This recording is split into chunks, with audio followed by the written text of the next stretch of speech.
po yung result ng aking buhok. Ayan, pinaganda nga ni Kuya.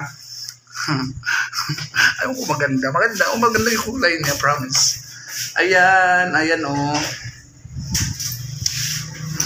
Ayan. Lagyan na ng ano, bumbero. Ayan. Ay, naku. Ganun gawin talaga yung buhok ko ni Kuya.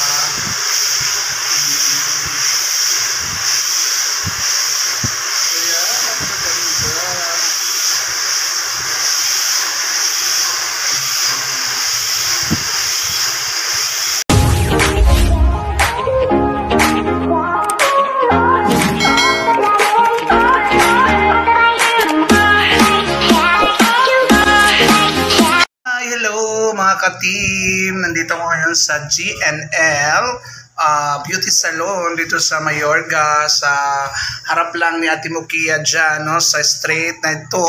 Ayan po, malapit lang po to sa market ng Mayorga. Mga customer ko dyan, mga ka-team, kung gusto nyo pong magpa-hair salon, dito na po kayo sa GNL. Maganda po dito, may mga offer po sila ngayon na maganda. Tulad ng ginawa nila sa buhok ko, ayan. Kinulayan po nila yung buhok ko, ayan.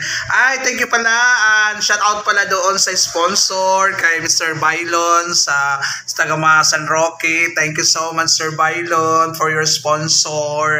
Nakita kita dito kanina kaya binigyan niya po ako. Thank you so much po. At siyempre yung mabait nating parang beauty dito si Sir. Ayun, kumakain si Sir. Welcome to my shout out. Ayan po, ayan. So dito na po kayo kung gusto niyo pong magpa beauty. Ayan, oo. So nagpa-beauty pa ako dahil masyadong na yung buhok ko. Ayan, oo. Ayan, parang na old fashion na tayo. Naiiwan na tayo. Alam mo na, baka tayo ay iwanan. Pag tayo paiwan. Ayan, sabay lang sa sa agos ng buhay. Di ba, Kuya? Ayan, kumakain na si Kuya. Oo. So mamaya po ay gagalawin niya ulit yung buhok ko dahil niluluto pa niya. Oo. Ayan. Dito lang po yan sa GNL Beauty Salon.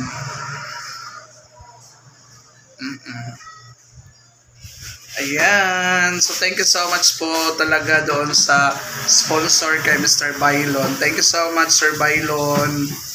Napakabait ng puso. Sana marami pong blessing at matulungan mo. Ayan, dahil ako po ay followers ng kanyang vlog. Kaya po, nagkataon lang na nalibre niya ako. Oh my God. Ayan, thank you so much, sir. Pinanito na pala ni Kuya po. Ayan, dito lang yan sa GNL. Dito sa Beauty Salon. Ayan, mga ka-team. Punta na kayo dito.